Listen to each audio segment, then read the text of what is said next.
Okay, good afternoon or whatever time it is where you are when you're watching this.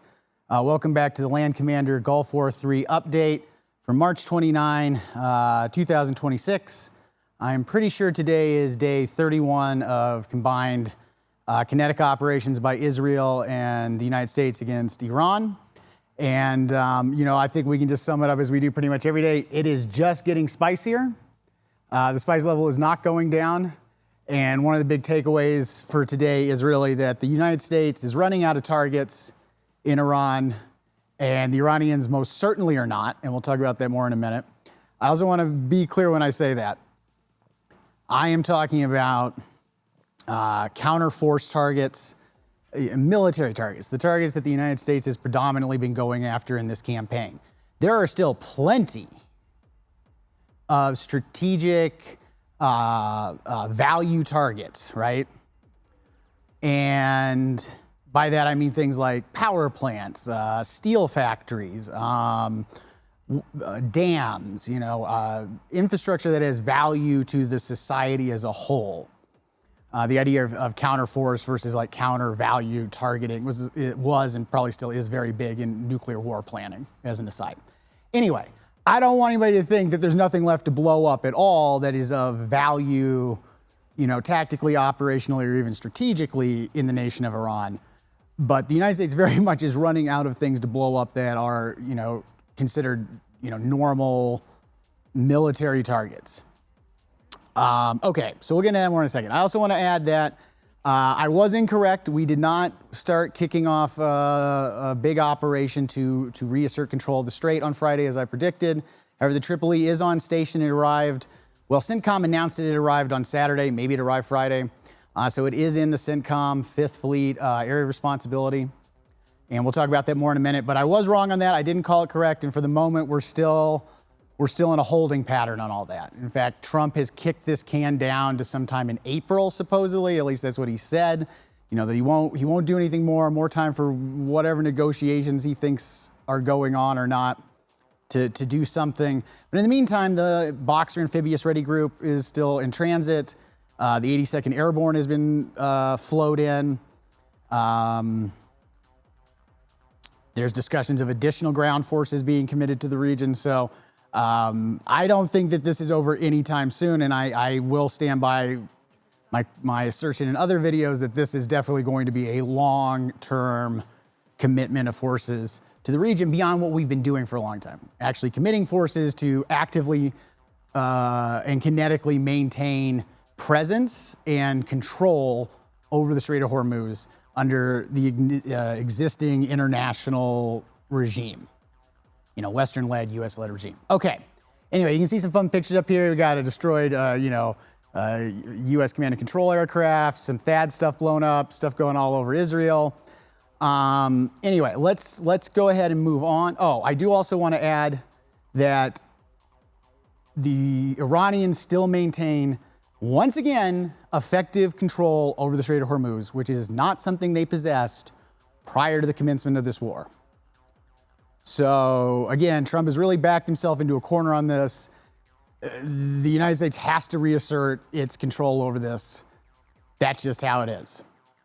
It's not going to be easy. It's going to get real spicy, but that's just the reality. So the Iranians are still very much in control there. They're still running their checkpoint. They're still collecting tolls by all accounts. So they are running the show at the moment. Okay, moving on. Whoops. Oh my gosh. Okay, so here we go. So as I alluded to, the United States is kind of running out of targets. So it was either yesterday or today, the head of US Central Command announced that the United States and Israel had struck 10,000 targets in the last 30 days throughout Iran, right? That's just a staggering number of combat sorties and targets hit. Just a staggering amount. And it is a testament to the vast amount of firepower that the United States, and to a lesser degree Israel, can bring to bear and put on targets that it chooses to put them on. But here's the deal, right? So as this is being announced, right, CENTCOM has also released videos showing things like bulldozers being blown up. right? You know, we've seen all this footage coming out of CENTCOM of, you know, warships in the Gulf getting hit. You know, there was the warship that the submarine sunk, the Fast Attack Virginia class sub out in the Indian Ocean. You know, all these strikes on ballistic missile launchers, on and on and on. Obviously, it's a small percentage of all 10,000 targets hit, right? We, as I've said before, we don't really know everything that we're hitting in country. And I have suspected, and I've mentioned this before, that we are hitting things of dubious value just to hit things, just to meet, you know, commander's quota, to make sure everybody looks like we're doing something right. Because, you know, you can imagine, and I'm sure this isn't unique to Trump, but he's the guy running the show. I'm sure Trump likes to have his people come in and say, hey, Mr. President, look, you know, there's 200 things that were in Iran this morning when we started, and now they're all exploded, right? And I suspect Trump doesn't really ask what exactly it is we're hitting or why we're hitting it. It's just things exploded. So, okay. And again, I don't think this is unique to Trump. And I think it's just a symptom of being addicted to operational success, right? Look, we blew something up. Surely, surely that must be making some kind of difference on the ground, right? Surely that's moving us to our end state, our desired end state, right? So anyway, we're seeing these pictures, these videos coming out now of, as this is being announced, of billboards being blown up. I'm assuming they're probably billboards. They have Iranian regime propaganda on them, but I don't really know. I also don't know anything about billboard advertising in Iran. Maybe it's all regime propaganda. I have no idea. Either way, I do question the validity, not the validity, the value of sending expensive, you know, high value aircraft and airmen and women and other expensive, valuable assets into harm's way to drop expensive, you know, not limitless, not easy to replace, right? You can't just, you know, I don't know. You can't just flip a switch and suddenly you got more Tomahawks or JDAMs or whatever it is you're dropping, right? I get it. JDAM's a lot easier to make than a Tomahawk, but the point still stands. Every munition you drop, well, unless you just don't think you're gonna ever need those munitions again, you're gonna have to replace it. And probably if you didn't need that munition, you're like, oh yeah, that's a kind of weapon we're not gonna use anymore. Well, it's probably because you're getting ready to buy a whole new next generation of weapon anyway. So all this stuff has to get replaced.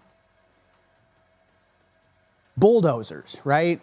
And I'm sure in certain circumstances you could justify hitting a bulldozer with a precision, you know, munition, whether it be standoff or stand in, you know, in a military context. But I think what we're really seeing is that the United States has destroyed pretty much everything that it sees as a true military target. There's not a lot left. That doesn't mean Iran doesn't have military capacity. Clearly, they still control the Strait. It's just, as we've discussed before, as, you know, elite consolidation continues, as the reconstitution and regeneration of C2, ISR assets, systems, infrastructure continues to go on, as existing plans for this exact contingency continue to be put into action, our ability to find these targets is getting worse and worse and worse and worse, right? As I've said before, the systems, procedures, all of that the Israelis and the United States were able to infiltrate, monitor, and map in order to understand who and what to hit, to knock out the leadership, to disable and degrade their communications and their C2 assets and all of that.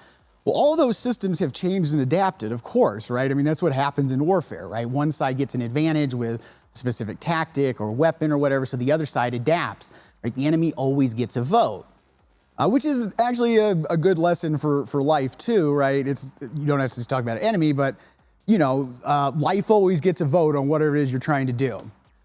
And no plan survives contact with the enemy. No plan survives contact with reality. So as we use a certain approach to warfare, the Iranians who had been gearing up for this, and, you know, we talked a lot about the U.S. obsession last video with going into Iran. The Iranians, certainly since 2003, when Operation Iraqi Freedom kicked off and Saddam was deposed, certainly since then, the Iranians have been gearing up in their own way, right? Their own mirror way, if you will, their asymmetric mirror way, gearing up for this exact war, right? They had plans in place, they had plans that they rehearsed, and they were constantly adapting them. As I understand it, the air war that was conducted last year, the 12-day war, really kicked the Iranian military and leadership and national security apparatus to look at all these plans that they've been working on and update them and revise them rapidly. I believe the plan was called Plan Mosaic, and it had a lot to do with delegating and pushing down authority for the use of force way down the command chain, so that as parts of the command system were knocked out and destroyed and individuals killed, the system could just keep going. And of course, there's drawbacks to that, right? I mean, one of the reasons I think we saw, especially in the early days of the war, a lot of just what seemed like almost indiscriminate firing was you did definitely have shocks to the system. And so, regional and local commanders were taking the initiative and doing what they thought was right. But in that chaos, obviously, you're going to get some chaotic responses. I think all that we're seeing now, though, is the people who are left, which is a lot fewer than there used to be. So we have less elites to fight each other. More, that smaller group can coalesce better.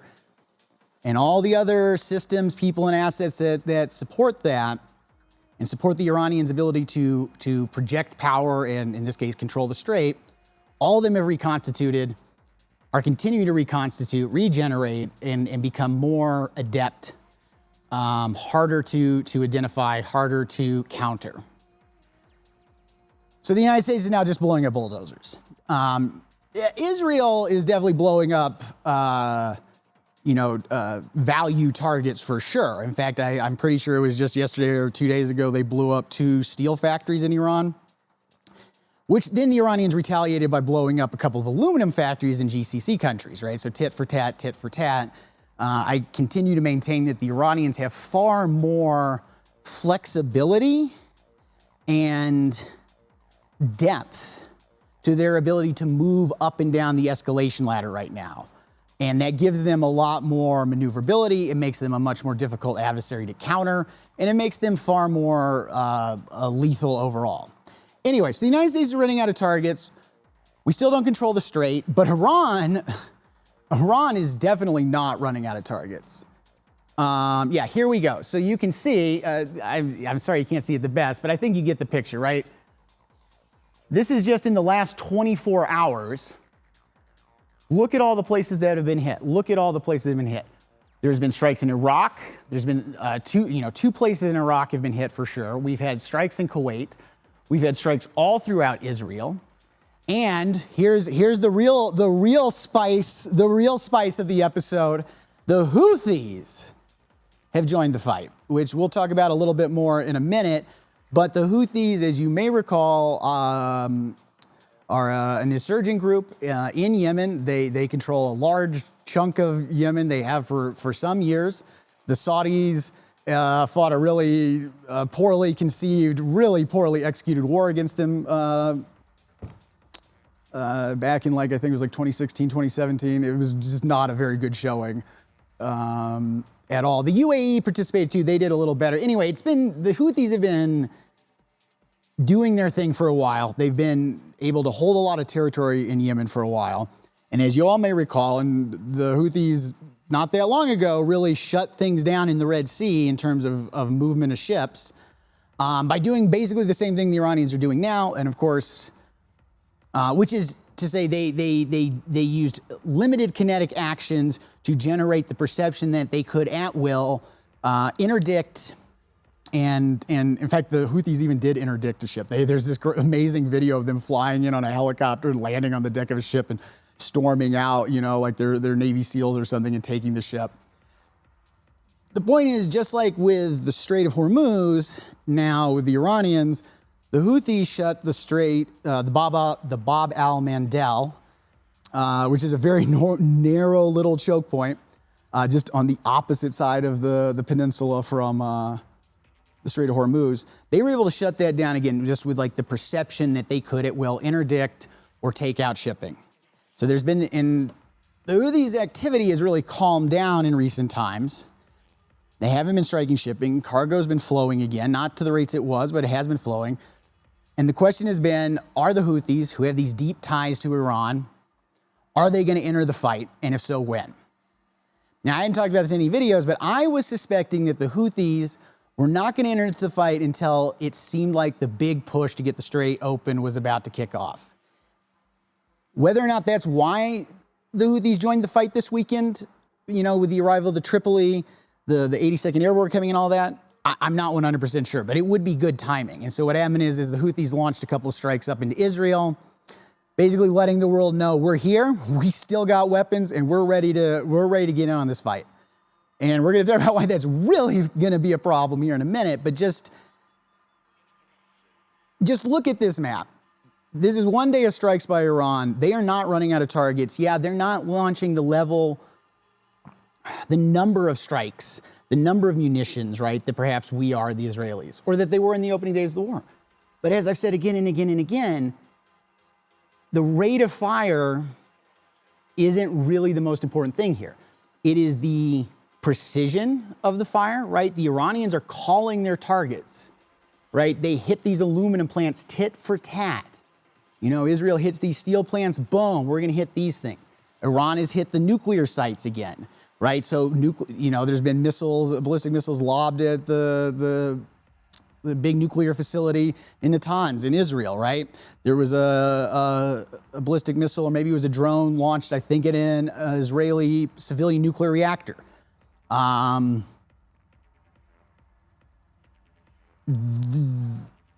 rate of fire is not what's important here. What is important is that the Iranians still possess the ability to reach out and touch someone, right? Kinetically affect things on the ground, do so at a time and place of their choosing, and seem to be hitting the targets they want to hit. And I have no doubt that part of what's allowing that to happen is, of course, you know, the flow of information from China and Russia. Why wouldn't they be doing that? Duh. In addition to other means of intelligence gathering that the Iranians possess, either directly or through, say, proxies. Yeah, okay, here we go. So this is, yeah, so this is the big one, right? So in terms of, okay, this strike happened on Saturday, I believe. I believe this was yesterday, at a big air base in Saudi Arabia. The Prince Sultan Air Base. It's a huge facility. We've been using it since Gulf War I. It's one of the key master bases of United States operations throughout the Central Command area of responsibility. It's been a linchpin of every operation we've conducted since Gulf War, well, since Desert Shield and then Desert Storm, and everything we've done since then. The North and Southern fly zones, in Iraq, the invasion of Iraq, supporting operations in Afghanistan, fighting ISIS, et cetera, et cetera, et cetera. Huge base, right? So back to, it's not about the rate of fire.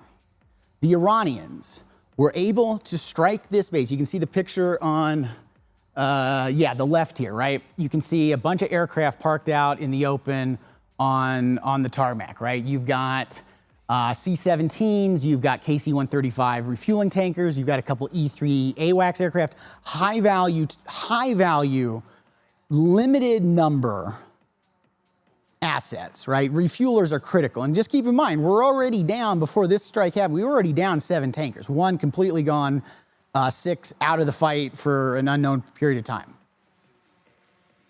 So you look at the picture next to it, right? What do you see? You see a bunch of stuff blown up, and down below you see some pictures of this really messed up plane. Well, what is that? That is an E-3 AWACS command and control aircraft. The United States has 16, well, now I think 15 of them. And essentially what they are is they're big flying radar dishes. They go up in the air and they circle around these racetrack patterns. And because they're up high and they have these powerful sensors, they can see a vast amount of the battle space. And what they do then is they take all this information they're sucking up, fuse it with other information, and then actually run the air war. So they are actually communicating with F-35 pilots, with F-18 pilots, with F-15 pilots, with allied aircraft, with air defenses, to vector them in to attack targets, to alert them to dangers. These are incredibly important aircraft, and we don't have a lot of them. And you can't, there's nothing in the inventory of the United States that can replicate this right now. And there's a whole disaster with getting it replaced that we can get into another video, but if you want to know anything about it, look up the Wedgetail program. The Wedgetail is a great aircraft, and we should be buying them. The thing is, the Pentagon, got all fucking-marooned on it and decided they want to do some stupid tech bro satellite thing, which you should look up to, and I'll probably have to do a video about. Anyhow, the Iranians took out this aircraft. This is irreplaceable. This will absolutely degrade our capabilities in theater and down the road. And another thing to keep in mind, with most military hardware, but things like ships and aircraft in particular, the total number that you have is not the total number that you can send into the fight on any given day. A good rule of thumb is the rule of thirds, meaning that on any given day, whatever your total number of, say, warships is, and the United States has just under 300, about a third of those are really going to be available to go do much. Another third, with some effort, might be able to get into the fight semi-quickly, and then another third is just not going to be available for some long period of time, usually because of deep maintenance, backlogs of repairs, et cetera, and routine maintenance, right? When a ship goes out to sea or an aircraft has long deployments, they need time back in big depots to have deep, ongoing maintenance on them, just like a car. So if you have 16 and now 15, well, maybe that means you have 5 or 6 of these things available at any given time. And while for a country like Israel, let's say, and they don't operate E3s, but if they did, maybe that's fine. They're a small country whose security and strategic threat environments are pretty regional. The United States is a global power with global interests, global commitments, global responsibilities, global headaches. There's not enough of these to begin with. So let's just keep this in mind. Since the start of this whole thing, right? We've now lost an E3 AWACS. We've lost a KC-135 refueler.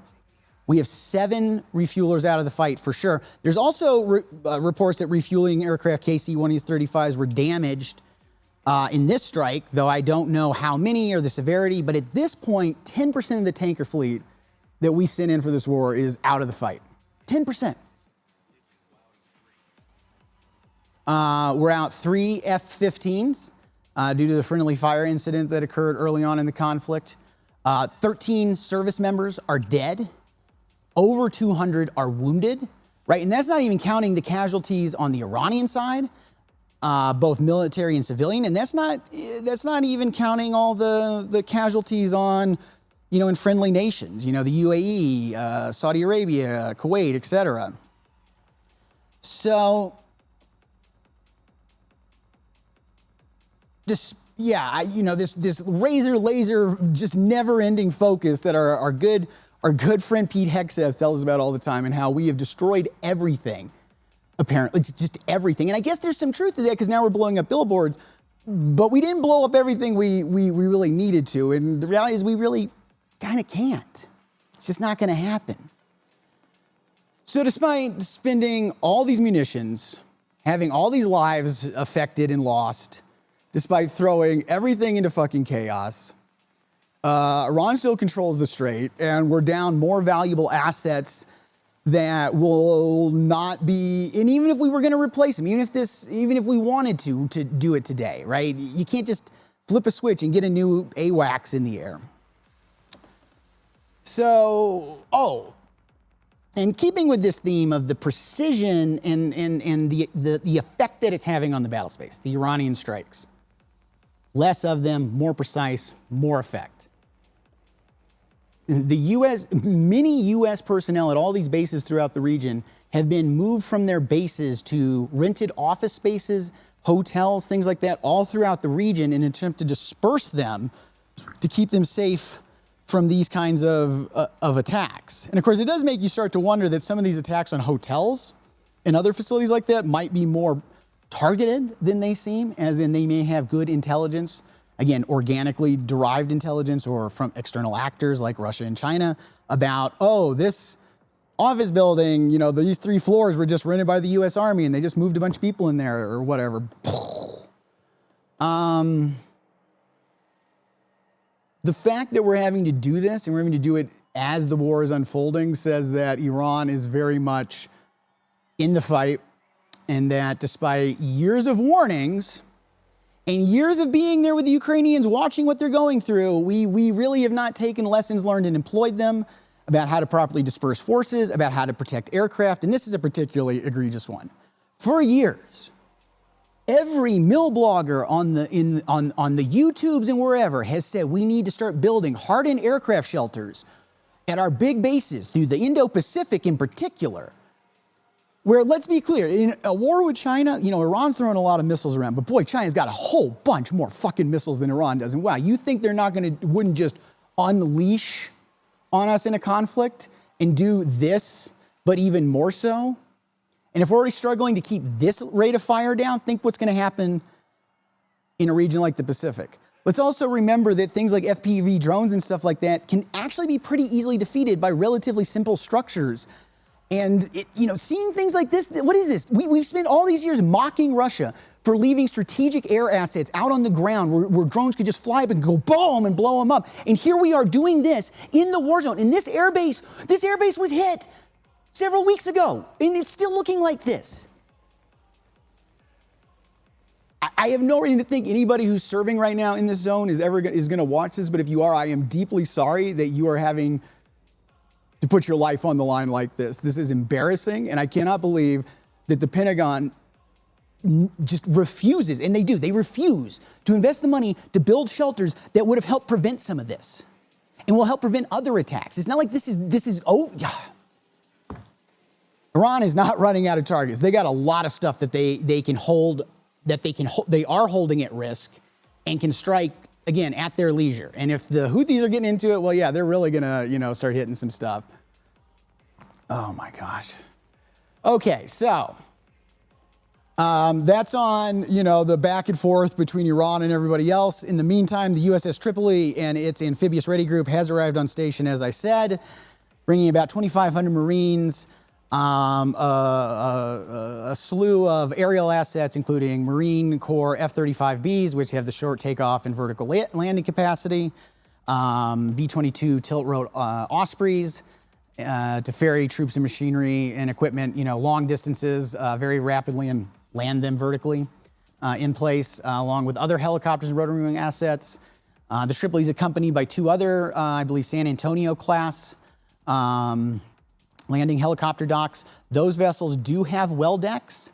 So this amphibious ready group has a centerpiece optimized on aviation and 2 accompanying vessels who are optimized for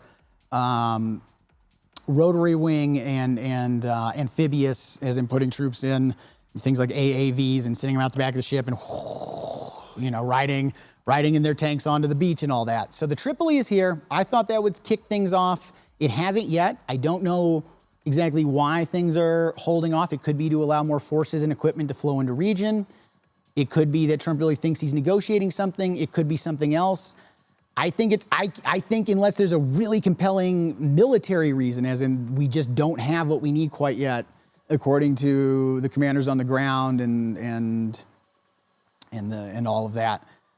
I don't know why we're hesitating. Every day that this goes on, the crisis gets worse, the toll gets worse. The Philippines is probably under 40 days of fuel now. You're seeing rioting going there.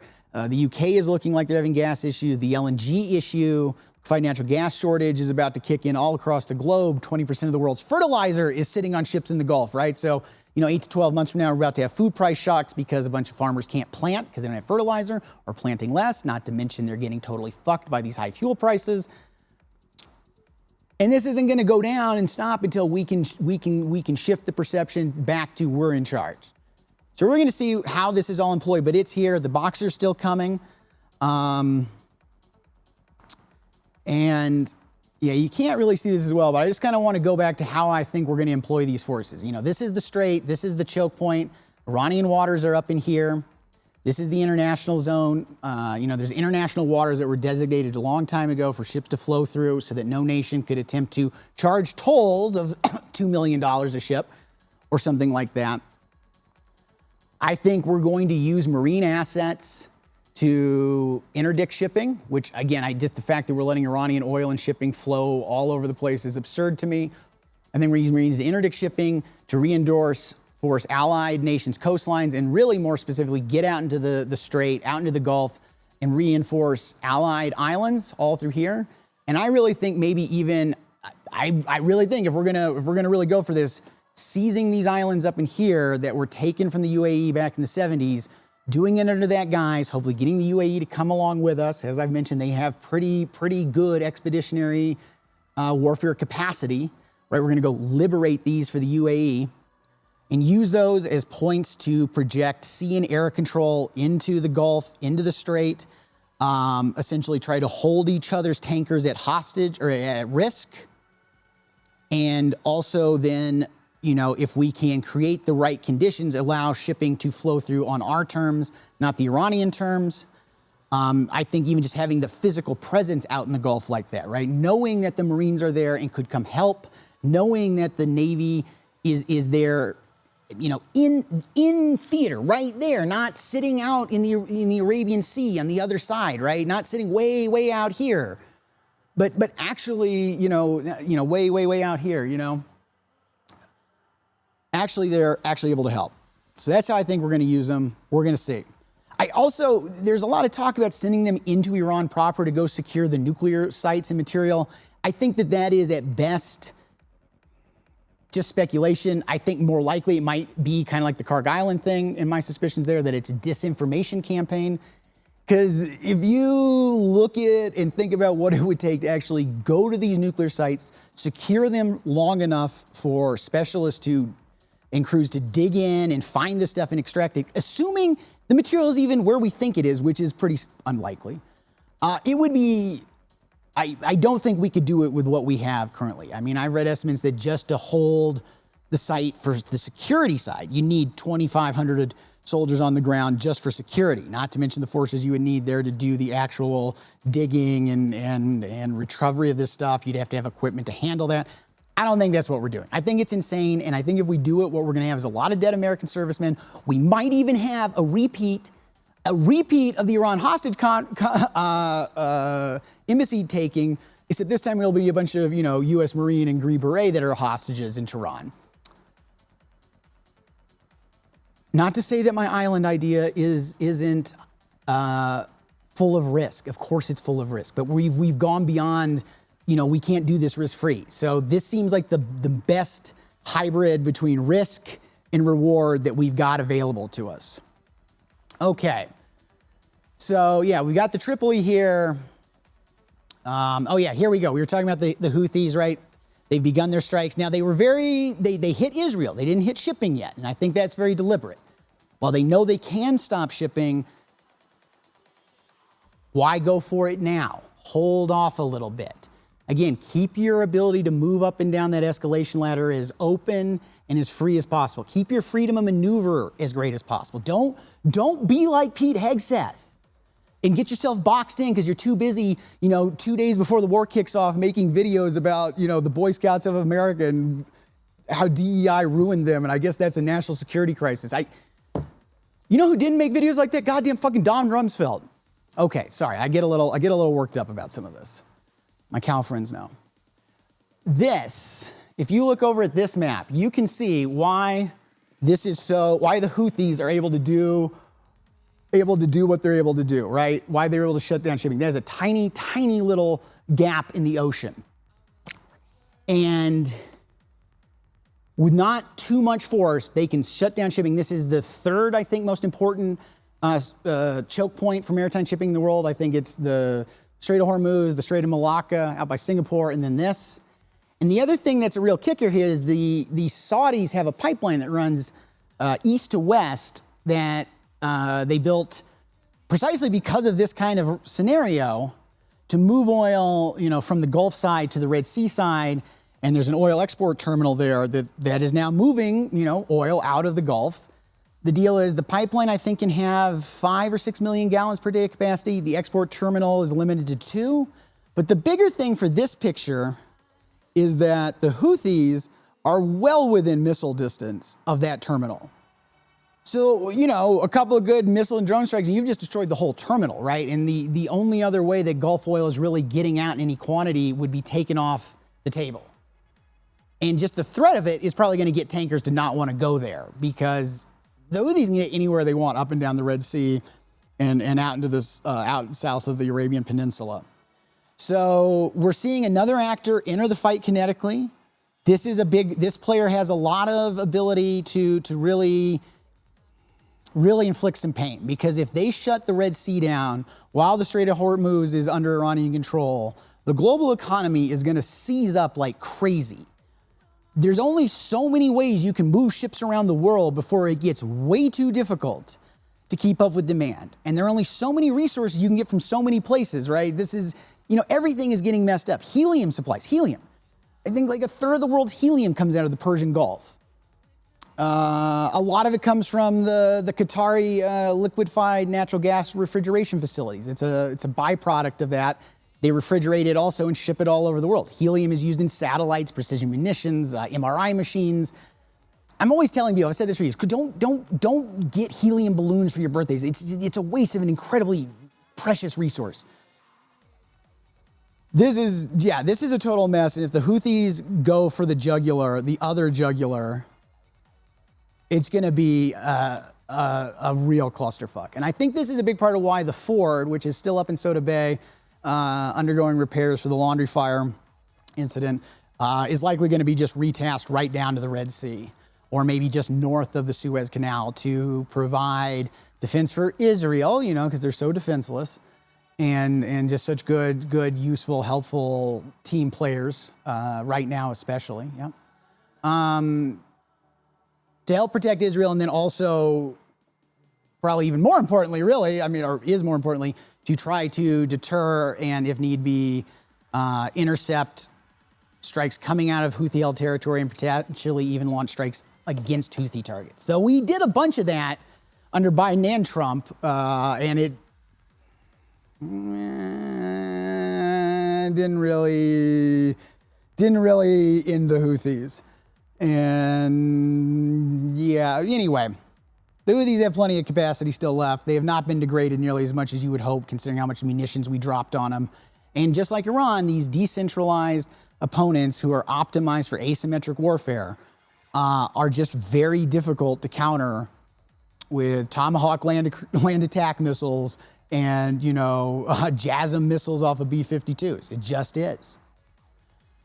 So yeah, it's going to get a lot spicier. We got Marines there. The Houthis are kicking it up. The Iranians still control the Gulf.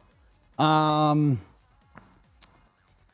oh yeah, Lebanon is still raging on, of course, the northwest salient. We could call the Houthis entering the war the northeast or the southeast salient of Gulf War III. But the northwest salient of Gulf War III, as you can see, the Israelis continue to make, we're not going to even call them incursions anymore. The AP has decided this, and this makes sense. This is an invasion. The Israelis are invading Lebanon as we speak, and every day their ground component of it, which is represented by the purple up over there, continues to grow. And by all accounts, both official statements, actions on the ground, speculation, the Israelis are going to push all the way up to the Litani River and attempt to create some sort of buffer zone between their existing northern border and the Litani River. It's something they've talked about for a long time, going way, way back, have sort of attempted at different times, and I think they're really going to go for it this time.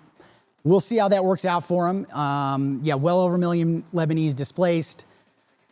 Hundreds of thousands are in and around the capital as refugees. And Israel continues its unrelenting, you know, air and long-range fires bombardment of the whole of Lebanon, contracting a lot of fire in southern Lebanon, of course, but also throughout Beirut. You know, this is a you know, all domains full-on attack against not just Hezbollah, but Lebanon as a whole. And Hezbollah is hitting back. Don't think they're not. They have pledged to keep fighting. They're gonna keep fighting. I have no reason to think they won't.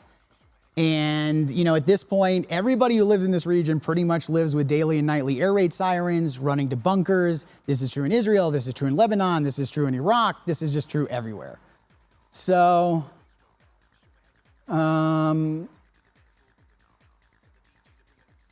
yeah, this is just showing more strikes. This is all strikes that have been going on essentially in the last 24 hours, maybe it's 48 hours. Yeah, it's spicy out there, guys. So just to recap, Iran still controls the Strait. The Houthis have entered the fight. The northwest salient in Lebanon is still raging. Israel is showing no signs of letting up. Israel continues to be a difficult, if not counterproductive, partner to the United States in this war. I mean, the Israelis, for them, Iran busted up into a fractured, failed state, balkanized is great. They are fine with that. So again, the three belligerents in this war are really just nowhere near on the same page. And the Marines are on station, more forces are flowing, the United States is losing valuable assets, and the spice level just keeps going up. By the way, I took those pictures outside of Nellis Air Base in 2019. Red flag, a lot of fun. All right, guys, well, I hope you've enjoyed this. We're gonna get the lighting better next. That's my next endeavor. This isn't quite right, but we're getting there. I hope you've enjoyed this. I know I have. I'll see you next time for the Gulf War 3 update. And as always, reach for the lights and embrace the lasers. See you next time.